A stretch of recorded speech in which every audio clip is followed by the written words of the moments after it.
Let the words of my mouth and the meditation of my heart be acceptable in your sight, O Lord, my strength and my Redeemer. Amen. The gospel reading that you just heard scared the daylights out of me as a child. There's a great judgment coming when people will be divided into groups like sheep and goats. The sheep will go into eternal bliss, the goats to everlasting punishment. And in the text, the people in both groups are quite surprised to find themselves there. Consequently, there was some perpetual doubt as to which group one belonged to. It was scary stuff, especially if you're 8 or 9. I'm sure you all remember Fred Rogers, the Presbyterian minister who was the creator and star of the beloved and valuable Mr. Rogers' Neighborhood. When he was in the process of active dying, Fred Rogers kept asking his wife, "Do you think I'm among the sheep or the goats?" That's sad. For a man who spent his life embodying what is at the heart of this text, compassion and inclusion, to end up wondering if he was among the sheep or the goats, that's just sad.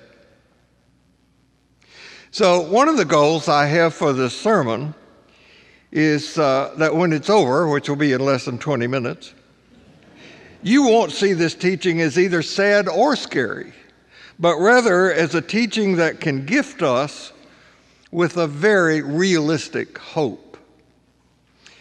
I have a commitment in my ministry to religious literacy, so let's begin there. There are a lot of people who still think that the Gospels are examples of ancient journalism, or that they are objective history. They are neither. What we have in the Jesus narratives are the affirmations of faith of the earlier followers of Jesus.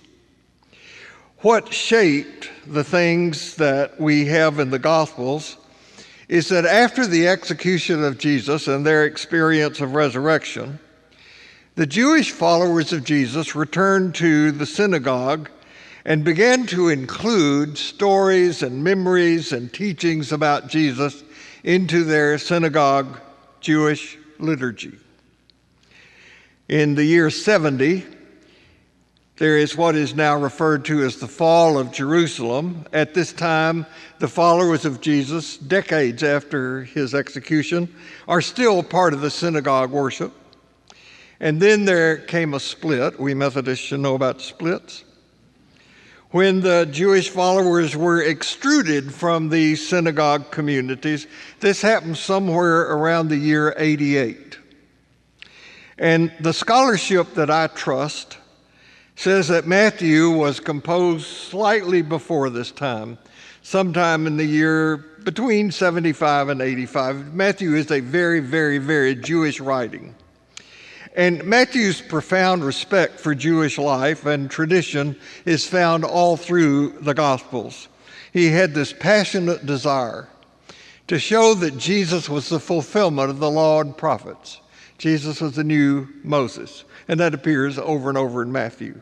And if we don't read Matthew through this set of lenses, trying to understand how it was originally used, and the values that it originally supported, we miss the message of Matthew.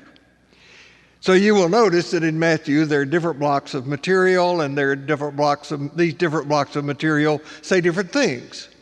So that in the block that contains the Sermon on the Mount, for example, you find the phrase, "Come unto me, all you who are weary and heavy laden, and I will give you rest." And in this text, we have, "You better watch out, judgment's coming, and you never know if you're in or out." In one place in Matthew, Jesus is depicted as a good shepherd who goes looking for one lost sheep. But here, Jesus is dividing the sheep and the goats in preparation for judgment. So what's going on here? Well, for one thing, we can conclude that the Gospels are not biography, they are not history, they are liturgy. And we have to grow up and learn to read the biblical materials as they were intended to be read, an experience that frees them from some literalistic straitjacket. There's a quote I use from the writings of John Dominic Crossan. Crossan is likely the living authority on Jesus, the Jesus of history today. And one time he preached from this very pulpit. And the quote from Crossan I love to use is, "My point is not that those ancient people told literal stories and we're now smart enough to take them symbolically, but they told them symbolically and we are now dumb enough to take them literally." Or, to put this another way, there was never a time when Jesus said, "Now let me see, what can I cook up that some preacher in Tennessee can tell some little 8-year-old boy to give him night terrors?" It happened. Some call that religious abuse. Or, what can I do that caused one of my most compassionate, generous followers, like Fred Rogers, to doubt my everlasting love for him? That never happened. Jesus didn't come to change God's mind about us. Jesus came to change our minds about God. Now, I don't know about you, but the God I have met in Jesus does not send people to a place where there is wailing and gnashing of teeth. Now, you would think that people who say they believe in the love and grace of God and call themselves Bible-believing Christians would welcome what I just said as good news. But when African-American preacher Carlton Pearson said to his congregation of 6,000 members that he no longer believed God sent people to hell, he was promptly fired. Same thing happened to Rob Bell. The church he pastored was even bigger, and he enjoyed quite a successful ministry until he wrote a book titled Love Wins. The subtitle of that book is a book about heaven, hell, and the fate of every person who ever lived. He got fired.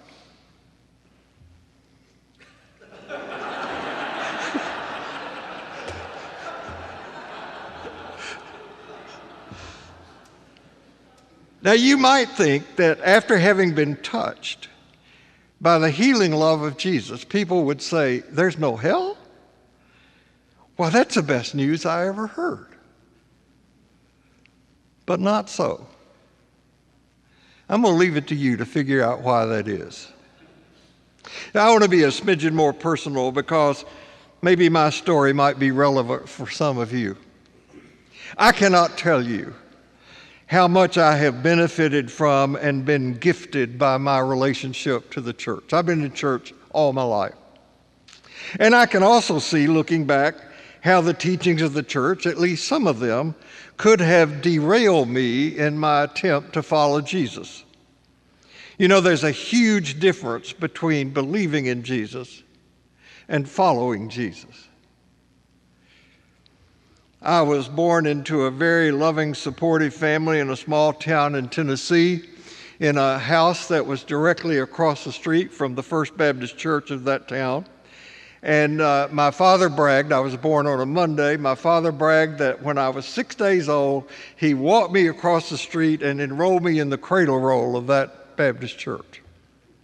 Now, whether some psychologists would consider that scripting for the future, I spent years in therapy gaining insight into.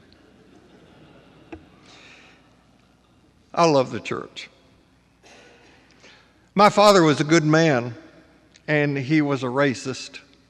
He was blatant and outspoken about his racism. He worked hard to keep black people from voting in our town. My being involved in the civil rights movement in the mid-50s in Tennessee as the doorway that led me into ministry was something that upset him no end. But I love my church. I love the people in it. They taught me the Bible as best they could, and I am really grateful for that. When I was 12, I could stand in front of the church and recite the books of the Bible in order from Genesis to Revelation. And we were rewarded with little plastic bookmarks in Sunday school for remembering the 23rd Psalm and the 1st Psalm and the 100th Psalm. And some of you may have had that as part of your history.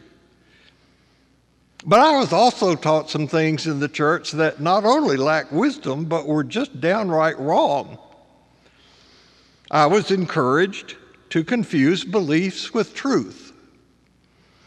And because I was taught that our version of Christianity was the best of all possible versions of Christianity, I was taught to negatively judge and even oppose those who did not share my religion. We were taught to look down on the Methodist, to feel sorry for the Presbyterians, and to hate the Roman Catholics. That was just the Christian thing to do. And all of us were led to believe that our God was not only on our side, but would reward us for being on the right side and punish everybody who was not.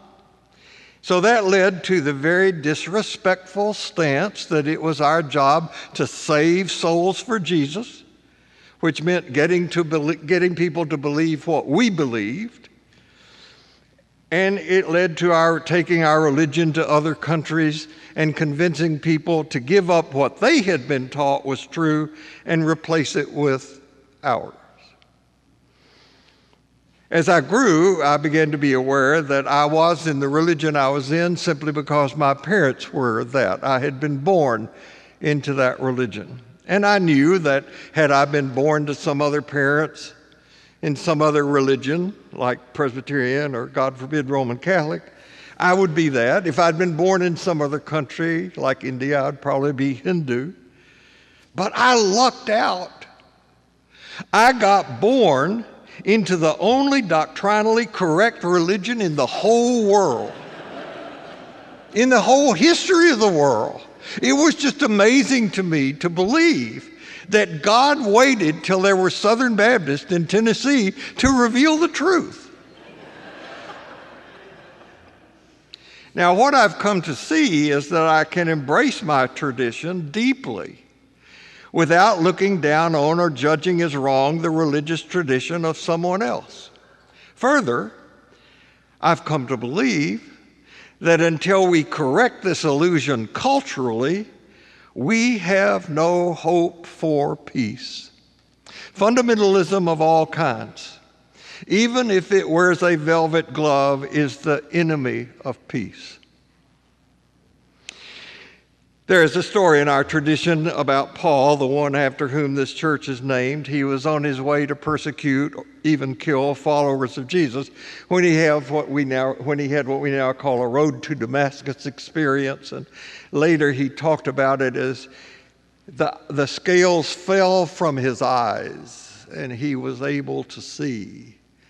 And after that, he became a passionate follower of Jesus. Now, some people can point to some experiences like that in their lives, big dramatic things.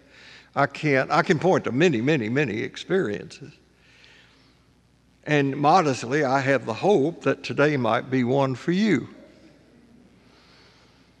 For me, what I knew in my head made the longest trip you can ever take, that 18 inches from here to here, when I got involved in training in psychology. And I was thrown in with a group of other human beings who were not of my religion. Some were not of my nationality. One was not of my race. One was not of my sexual orientation. And I fell in love with these people. I saw them. And more importantly, I was seen by them. And I came to see that they believed just as strongly in the truth of what they had been taught as I did in mine. And what I began to see was that What was true for each of us was not the truth. It was just what was true for each of us. And that was the experiential beginning of my seeing that Jesus didn't call us to be right. He called us to be related. Our task is not goodness. Our task is wholeness. We don't get a certificate of safety and security from Jesus, but an assignment to love. We are as we relate, not as we believe. For far too many people, their religion has taught them not how to see, but what to see. And that blinds people. And that's what this gospel passage is about. It's about seeing. Both the sheep and the goats in the passage say, when did we see you in any of these conditions, hungry, thirsty, stranger, and unclothed? And this, I believe, is what Jesus desires to do to and for us. He wants to gift us with sight and with seeing. He said so in his inaugural sermon. I have come to restore sight to the blind. And he complained about some of those who were closest to him, even after years. Oh, you have eyes, but you don't see. You know, we love to sing Amazing Grace, how sweet the sound that saved a wretch like me. I once was blind, but now I see. But do we? I don't know about you, but I am constantly humiliated by my own blindness. I'm in my 80s now, and there are still parts of myself that have not been properly introduced to other parts of myself, primarily because they don't see each other. And again, I don't know about you, but I know that what I don't see internally blinds me in the outer world. So I want to insert a warning here. When you enter into a relationship with Jesus, rather than just having beliefs about Jesus, you begin to see. And you begin to see that we are compelled out of compassion to respond to those whom we once considered strangers, because Jesus resides in those people. He said it.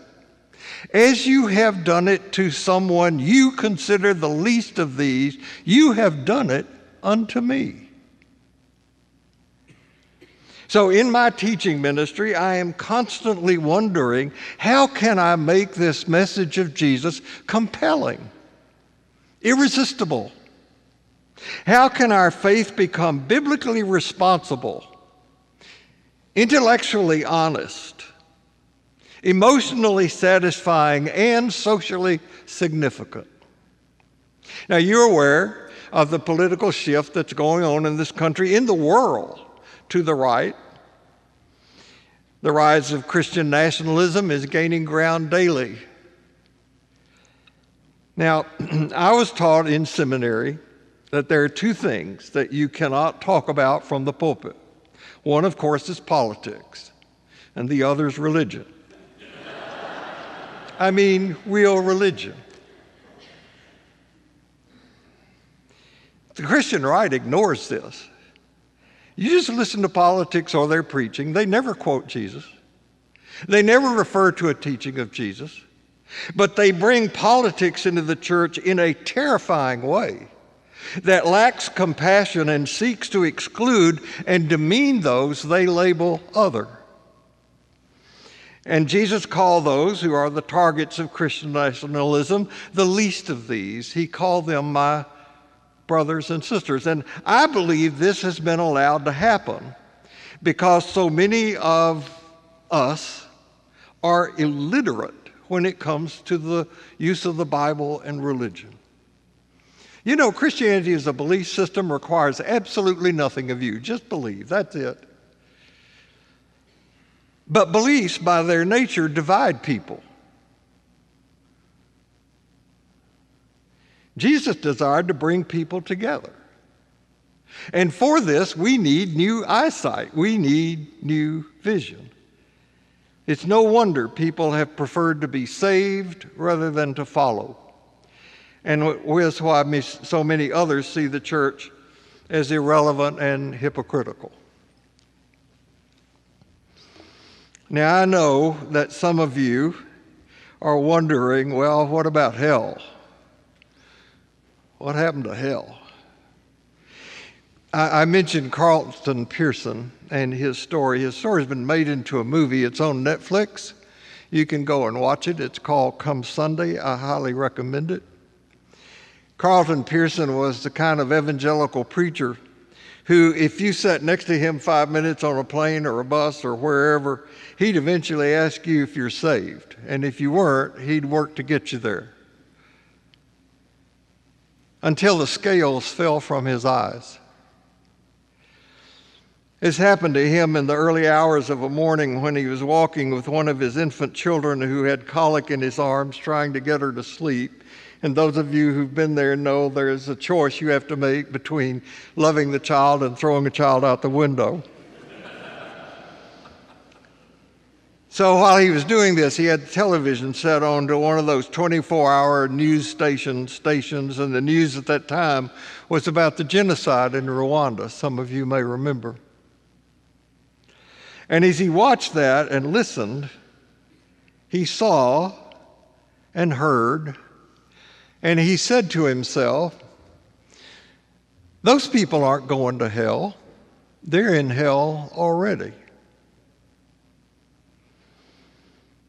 So after the murder of George Floyd, I expanded the way I do intercessory prayer. I've had a written prayer list for years, and I started adding to it. This church is on that list, some of you by name. But I started adding a wider and wider circle of people to that list. All of those who are victims of systemic racism. They're in hell. All those who struggle with sexual identity and their parents are in a terrifying hell, wondering if they can experience being truly free in this country. I pray daily for the drift of this country where we are experiencing a move to the right. We now have a white supremacist Christian fundamentalist who believes homosexuality should be a crime punishable by law, and that the earth was created 6,000 years ago, being just a heartbeat away from the presidency. I pray for this country's psychosis about guns. We have now had more mass shootings in this country than there are days in the year.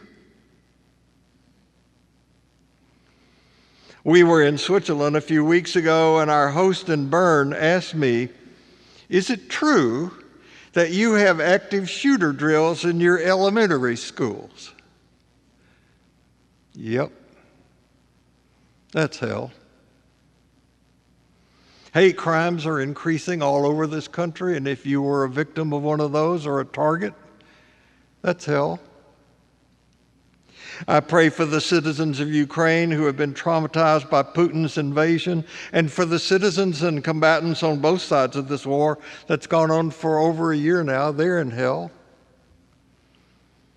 In March of this year, there was an earthquake in Syria and Turkey that killed 60,000 people. They don't get any mention anymore. Over 2,000 were killed in an earthquake in Morocco in September. 11,000 drowned in flooding in Libya.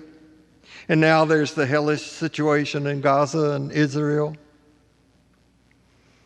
There are people here today in hell. They've lost a loved one. They're going through the hell of grief. A relationship is ending. They've lost a child to drugs. They wonder about their future. There are all kinds of hell. There are people in hell all over this world, all around us. Some of these hellish situations just are. Some we created. And what the gospel passage is inviting us to do is to see these people in these situations with the eyes of Jesus, with compassion, and to act accordingly. The ministry of Jesus was and is about compassion, and the gospel selection for today is clear. The criteria for judgment is not how you believe, it's how you behave. He's asking his followers, and hopefully that includes us, to transpose their love for him into everybody we meet as if we were encountering him over and over and over and over again because he said we are. And this requires the single most difficult religious and spiritual move in the life of faith, and that is that we allow Jesus to gift us with sight and that we be willing to see. Faith is always supposed to make it harder, not easier, for us to ignore the plight of our brothers and sisters. Now, if you have heard this sermon as an invitation to accept Jesus, you've heard it correctly. But not as someone to believe in so that you can get something, but as someone to follow so that the world might be healed. Amen.